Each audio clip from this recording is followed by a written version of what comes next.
പ്രിയപ്പെട്ട ബ്ലാസ്റ്റേഴ്സ് ആരാധകരെ, നിങ്ങൾ ഒരിക്കലും കരയരുത്. 3 വർഷം മുന്നേ ഒരു അർദ്ധരാത്രി 12 മണിക്ക് നമുക്ക് കിട്ടിയ നിധിയാണ് അയാൾ. അതിനു മുമ്പോ ശേഷമോ ഇങ്ങനെയൊരു കളിക്കാരൻ അല്ല, ഇങ്ങനെയൊരു മാന്ത്രികൻ നമ്മുടെ കലൂരിലെ പുൽനാമ്പുകളെ പ്രകമ്പനം കൊള്ളിച്ചിട്ടില്ല. പല വമ്പന്മാർ കോടികളെറിഞ്ഞു വല വിരിച്ചിട്ടും ഒരു നിമിഷം പോലും ആ കോടിത്തിളക്കത്തിന് മുന്നിൽ അയാൾക്ക് കണ്ണുമനളിച്ചിട്ടില്ല. കേരള കാൽപന്ത് ആരാധകർക്ക് ലോയാലിറ്റി എന്ന വാക്കിൻ്റെ അർത്ഥം ശരിക്കും മനസ്സിലാക്കി തന്ന മനുഷ്യൻ, the Uruguayan magician Adrian Nicolas Luna.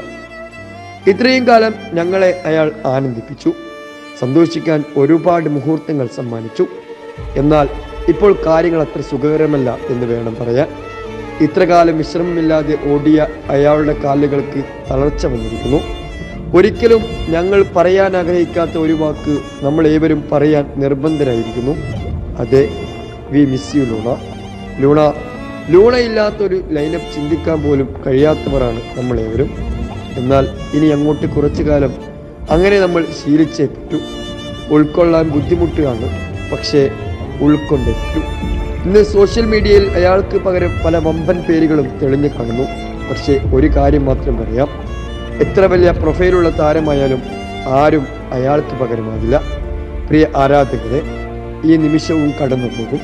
ക്ഷമയോടെ കാത്തിരിക്കുക. നിർഭാഗ്യത്തിന് മറ്റൊരു പേരുണ്ടെങ്കിൽ അതാണ് കേരള ബ്ലാസ്റ്റേഴ്സ്. അത് നമുക്കറിയുന്ന കാര്യമാണ്. ലൂണയെപ്പോലെ ഒരാളുടെ അഭാവം എത്രമാത്രം ടീമിനെ ബാധിക്കുമെന്ന് കണ്ടു തന്നെ അറിയണം. എന്തായാലും നമുക്ക് നമ്മുടെ ആശാനിൽ വിശ്വസിക്കാം. അയാൾ നമ്മളെ നിരാശപ്പെടുത്തില്ല എന്ന് തന്നെ കരുതാം. പ്രിയപ്പെട്ട ലൂണ, എത്രയും പെട്ടെന്ന് തന്നെ പരിക്ക് മാറി നിങ്ങൾക്ക് തിരികെ വരാൻ സാധിക്കട്ടെ. ഇപ്പോൾ നിങ്ങൾ വിശ്രമിച്ചോളൂ.